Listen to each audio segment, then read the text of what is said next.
Well, so what I think is important to note is that just about every county right now is trying to steal your land. Not just trying, they did. And they usually do it through tacit, non-consensual agreements.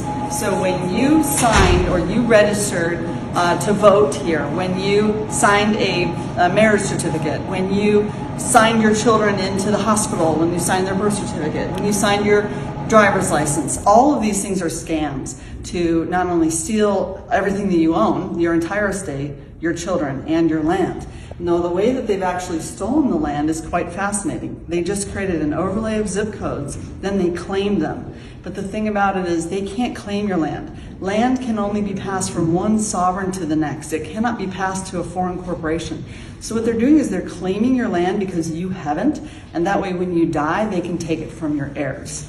So that's why we need to get a little smarter about operating in the private, setting up our own private trusts, and claiming our land. It's like far and away. All you need is a bunch of little, white flags and some posts so you can get your meets and bounds, and then you can claim your land, and therefore you can then pass it on to your heirs. So one of the things we're doing immediately for operational restoration is we're setting up a PMA, a social compact, wherein we're providing refuge for people that want to come back and get their land back from the county. We're talking 4.5 million people in Maricopa County, of which they have every single person, this right here, this Maricopa County Assessor's Office. Which, Mickey, no one's here working. No one's even here all working. These, today's March 13th. Your land, and they're just banking on the fact that you're going to die. And they're all running around in there because they see us. If I may, the way how it's done. So you have a land, you have a physical land that can be only described in physical means and bounds. And when you go to purchase a property, let's actually wait for the gentleman to hear this too, because this is very important. I'm hoping that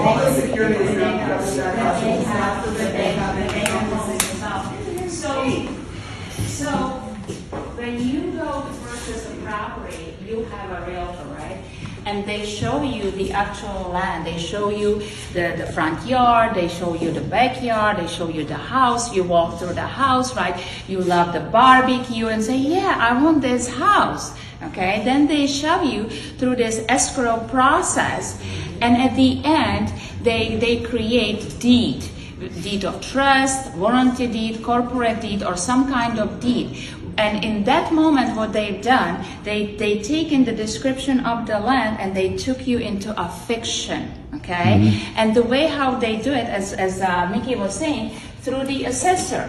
So when our country was invaded, they created this federal territory overlay on top of the land. So the actual land is described in the meets and bounds, which is done through the surveyors, licensed surveyors map. So you have one map that's describing the actual land in the meets and bounds. It basically tells you from this pipe to this pipe, there is so much, feet, then you have to go at that degree to the next pipe, and that's how you describe the actual. No, lawful description. There is a difference between that's a lawful description. The legal description is then when they take it at the end of escrow into the fiction, and that's the assessor's map. And they did it so they can assess the property taxes, because you cannot tax private land, but you can tax an estate, and that's how they do it.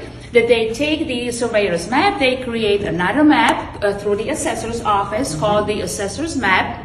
Yeah. And now this land is no longer described in the physical meets and bounds, but it's described through a legal description, through a new map that was created in order for them to take you in the, I call it the legal la la land, okay, into the fiction.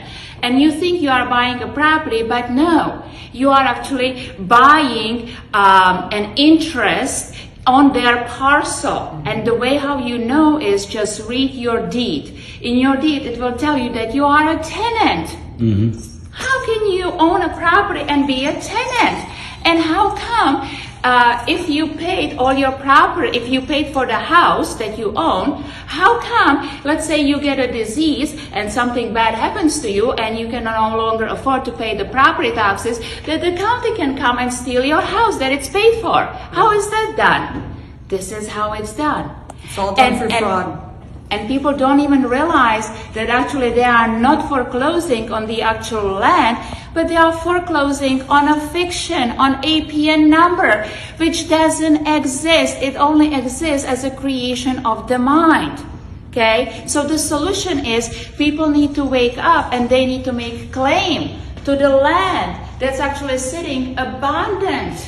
It's abundant. It's everywhere. It's abundant. This is how you win every war, is the land. They knew that. They knew they had to con us out of our land and keep us poor, and keep us poor generation to generation to generation, so that they could basically just steal our country. It's, Right. it's, And Mickey, it's a the slave word- insurrection. We are slaves, and we are all And what's- slaves.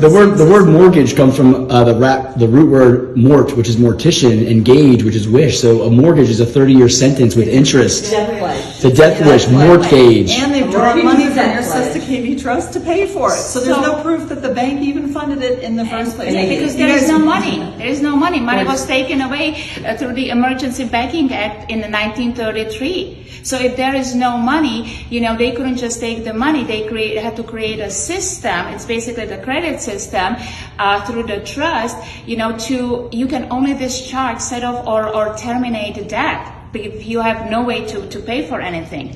So what I like to really stress out to people is, if you look at all the foreclosures where people's lives were ruined, where families were ruined, people committed suicide for nothing. Okay, for nothing, because they left a land that they settled on. This is the American dream, that you can own a land, you can nurture the land, you can live from the land, and then you pass it to your heirs. Okay, this is the American dream that so many brave men put their life to, and we just gave it away. So this is really the call to people. You need to claim the land that you settled on. You are the settler. Mine. And then you basically have to notice the county, hey, listen, I'm no longer participating in this federal territory overlay, and I actually would like to invite you, come and locate the APN number, come and locate your number on my property, because I think it's trespassing on my property. And of course, they won't be able to, right? So we can return the APN number to them, right? And once you return the APN number, it's no longer on your property. And should the APN number come back to your property, well, now it's subjected to $5,000 per day per person trespass fee. Now, what you guys don't know about Lenka is that she is a de jure sheriff. That she is a de jure sheriff of Southern California, and what she's does that brave. mean? It means that basically, as I was explaining to the corporate sheriffs down the hall here, is that they work for a corporation. Right? So when people unslave from the corporation and they claim their rights and who they are, we call it the corrective status, that you are one of the people, which is the authority. Well, then you can appoint and elect your own sheriffs of the people, right? So that's the de jure sheriff, of the people, for the people, by the people. And to me, it just happened because I guess when the scamdemic rolled in and moms and dads were being arrested for having to wear muzzles to feed their families, no one was standing up for them. And so I was basically teaching people how to exercise your right, how to actually have your public servants to serve you, not the other way around. And so that's how I took it. Can you imagine if every de jure sheriff acted the same? And how do we the people? It's happening. We the people have to stop putting loyalty and/or authority to anyone who hasn't signed an oath of office to us. When you sign an oath of office to us and you're working for us, it is night and day.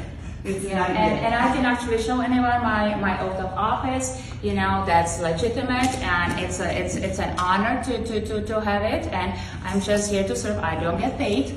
So this is all volunteering because I love freedom and I love America, and that's what I can do. Is that If we California don't have Republic? freedom, we don't have California Republic, that's correct. Yeah, California Republic, which once again, all these seats are sitting vacant, okay? And people just have to populate these offices, turn the light on, and start self-governing. So And- let's simplify that. You have two governments. You have a de facto and a de jure. The de jure will never fail because it's set up by the forefathers. Okay, de jure is a republic. It will never fail for lack of a trustee. We just have to seat it. Guys, stop watching the fake, phony, false, fake news, fake government, fake everything, and start watching the real stuff. This is the real news. This is what real sheriffs do. Okay, Yes. they work for us. On top of that, I have the land patent for almost all of Maricopa County, as in we pulled the patent, and now everyone can follow the process and procedure to simply claim your land and pass it down to your heirs. Yeah. So this really is the start of a new. We're out with the old guard and in with the new.